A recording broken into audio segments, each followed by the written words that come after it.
I may give something expensive to someone diagnosed to be living on borrowed time. Then there would be comments that what I gave was unnecessary since the person was going to die in a few days. But at that point in time, the gift lifted the spirit of the person. That is what Mary did to Jesus.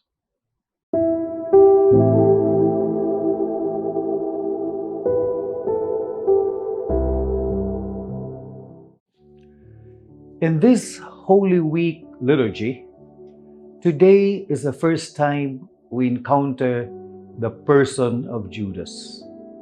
It is only in the Gospel of John that Judas is described as a thief.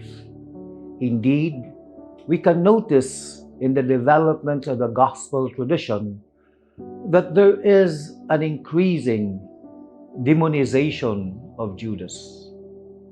In Mark's Gospel, it is written that he betrayed Jesus and money was promised him.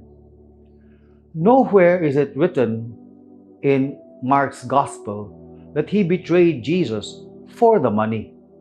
But later, in Matthew's Gospel, it is written that he asked the chief priests, "What will you give me if I deliver him to you?"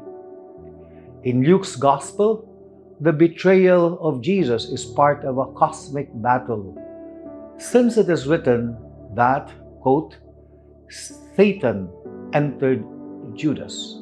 Of course, it can be argued that he was not fully responsible for what he did because of the influence of Satan. That Satan entered Judas is also in John's Gospel, which is tomorrow's Gospel reading. But today, Judas is already described as a thief even before he betrayed Jesus.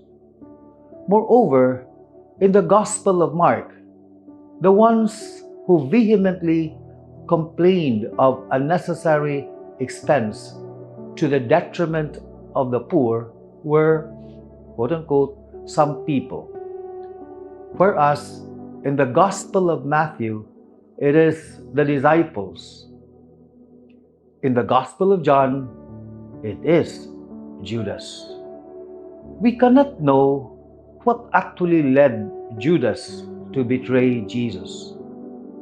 But basing our reflections on the Gospel reading, there is a contrast between the sincerity of Mary, the brother of Lazarus, on the one hand, and the complaining remark of Judas. In appreciation of what Jesus did to her brother, Mary anointed Jesus' feet and wiped them with her hair, maybe a conflation of two rituals. The first is the washing of the feet, which is done to travelers traversing through dusty roads. And the second is the anointing of the head. In contrast, Judas saw the woman's action as unnecessary expense which could have been given to the poor. Every person must be truly concerned with the poor. In fact, concern for the poor marked Jesus' ministry and message. I can grant that Judas' concern for the poor was authentic. But at that specific situation, Jesus was also in need of some show of support and concern. To illustrate this point, I may give something expensive to someone diagnosed to be living on borrowed time.